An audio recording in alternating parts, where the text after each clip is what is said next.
welcome to another edition of Entrepreneurs in Fuego Season 2.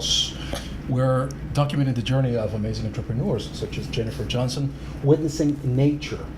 But it's more than that, witnessing nature in everything. That's correct. .com. .net. .net. Yeah. .org. .net.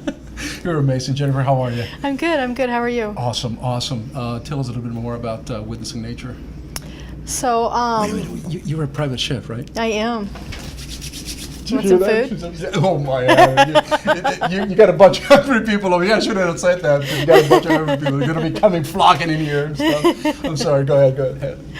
So, I spent a lot of time in corporate America, and I've always been into organic environmental advocacy and things. And I really decided about a year ago, I decided I was going to do my own thing, and I left corporate America, opened up my own cooking school and personal chef, private chef, and I do some catering as well. It's all whole organic food, so I only do anything that's made sure that it is, no hormones, no chemicals, no completely sustainable, cage-free, things like that. What I want to do business with, and I want to eat or put things on my body that have come basically natural and not with any growth hormones or things that are going to affect us.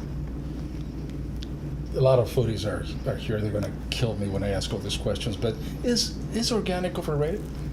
I think organic is... The labeling and I think the way that we're being marketed organic. The marketing is absolutely, yes. The marketing, they use a lot of marketing terms to make people feel comfortable about their food. There you go. Okay. I watched a milk commercial the other day about milk coming naturally from cows. I'm like, well, of course it does. That is idiotic. How else is it going to come down? It's all natural. It's all natural milk, the way nature intended, as the commercial said. And I'm like, what? Does that cow have hormones? Was it fed corn or was it grass grazed? I mean, tell me about where that came from. That's what's important. That's what's important to me and to the people that I serve. Right. And so you break out from corporate America and you decide, I'm taking the plunge, I'm going to be an entrepreneur. This is about your journey. What made you decide to take that jump? Was it frustration? Was it a challenge? Were you always, the entrepreneurial wheels always spun in your head? What happened? So I've always been kind of an entrepreneur. So I was an engineer. So one of the very only engineers in engineering school that was a female. Wait. You're an engineer and you go to be a private chef. Yeah, well, I'm a chef too, but. What are the similarities or the dissimilarities there? I mean. So after I finished engineering school, I didn't go to college right out of high school. I had kids, got married, had kids, and then realized I was going to be a single parent and decided I needed to go to school if I was going to be able to support my kids. And so I went to engineering school at night, worked during the day, supported the kids. One day, kids are like 7, 8, and 9. I get out of school, graduate, sit down and decide I'm going to have a home-cooked meal with the kids, and the kids go, yeah, this is not good. I want the stuff in the box instead. So I was like, well, after a couple of days of being mad at them, I said, you know what, my mom wasn't a really good cook. My mom has a billion awesome qualities, but she wasn't a really good cook. I helped her cook, raise my brothers and sisters, and so I went back to culinary school, and we made like a team building thing out of it for the kids and I. On the weekends or in the evenings or whatever, we would make dishes. And my youngest son is even a chef. He's a master chef and has a master's in restaurant management.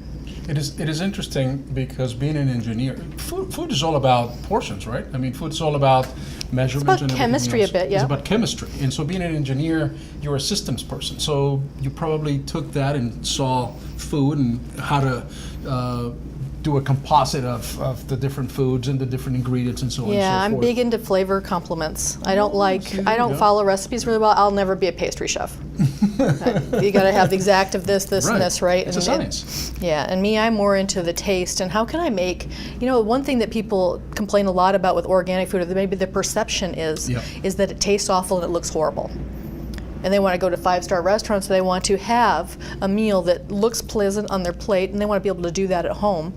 And so that's what I'm all about, is figuring out how to make sure that I use whole organic ingredients to give them a 5-star restaurant meal. Awesome. So let's go back a little bit, and I asked you the question. There was a moment that you decided, all right, I'm not going to be an engineer anymore, I'm going to be a chef. What was that? So I kind of like, my kids grew up and they moved out and they did their own thing, and not one of them is an engineer. They want to do their own thing. And I said, you know what? I'm 50. Why don't I do my own thing? I don't have to support them anymore. I have money. I can start myself up. I've always done, even though I did my chef degree 20 years ago, I've always done private parties and big events and weddings and things like that So for my you're doing it friends. for fun. For fun. So why don't I just do this? Why don't we capitalize on it? Absolutely. You got a specialty? Oh, I love French food. I spend a month in Paris every year for the past, this will be my 12th year. What's the best dish? If anybody were to ask you, all right, just shine, prepare the best dish that people are going to remember you forever, what is that? Oh, probably my duck. Many people say that they hate duck, haven't had my duck. Really? Mm-hmm. Isn't that too fatty for some people? If you cook it wrong, yes, it can be very fatty, but if you cook it, there's just a specialty way of getting all the fat out of it as it's cooking, so that, honestly, so that you braise the bottom of it and then turn it over and then you poke holes, and so that the fat runs through to the bottom and makes all the meat nice and tender and not fatty. And then you drain it out. Best soup I tried ever in my life, duck soup at the Los Angeles Athletic Club in Los Angeles, California. Duck soup is good. Out of control. Then again, But you haven't had my tomato or roasted red pepper soup either. But we will. And you just don't worry about that. Don't worry about that. We're going to make sure that we do. All right. So now you're into this business. Mm-hmm. And how do you market yourself? How do you promote yourself? I think that the leitmotif for this particular show is going to be, for all these entrepreneurs, going to be about marketing. How do you promote yourself, other than word of mouth, of course? So I do a lot of networking. I've been really blessed with meeting a bunch of wonderful women at eWomen Network. Mm-hmm. It's run right now by Jonelle McCauley, and at least the Phoenix chapter, the Scottsdale chapter is. And there's a lot of wonderful women there, along with networking. Yeah, did you? Yeah, we did interview. I'm like, wait a minute, that she sounds very familiar. I'm looking at Taylor. She's like, we interviewed her. Wonderful, wonderful. She is, absolutely. She's all about inclusion. Actually, everybody from Sandra Yancey down, the founder down, is all about inclusion and making sure that there's always room for one more at the table. And honestly, they make you feel really good. They help you market, they help refer you to other people. And then also I do a lot of events with Heather Visca over at Foxfire Events. I sponsor some additional events, and then I so that I can prepare food for it and hand out my card and do things like that, as well as do some Facebook ads, some Google ads, some things like that. Has it grown as fast as I would like it to? But I will tell, not really, but I'm a very impatient person. So, but talking to a lot of my friends and stuff, I have probably 3-4 weeks busy. I'm out 3 or 4 weeks booked out, and so honestly, I would like to have 4 and 5 months booked out, and then have some other things drop in. But I think that I'm doing well. Last month I made about 75% of my previous salary, so I think I'm going there. Just going to take a little more time and some more information, doing things like this. I love being on the show. What's the toughest thing about cooking? Oh, preparing everything so it all comes off at the same time. It's about timing and coordination. You need a sous chef? Do I need a sous chef? I always need a sous chef. You ready to come over? Train me. I have no idea. I make a mean omelet, but that's about the extent of well, my. Well, then you have to come to culinary. Cooking classes. Look on the website and come to cooking classes. Do you do cooking classes? I do. I have cooking classes. When do you do those cooking classes? Thursday night and Saturday afternoons. Where? In Old Town Scottsdale, in the back of Elise Living Lifestyle Boutique. I have a kitchen there. You have a kitchen there and you do cooking classes? Mm-hmm. We have a kitchen here.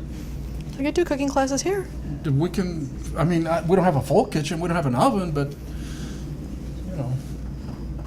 I can get you one. We can figure it out. Cooking is truly, if I had my druthers, I think I was born to be a cook. I'm a frustrated cook, and I don't cook enough. Why frustrated?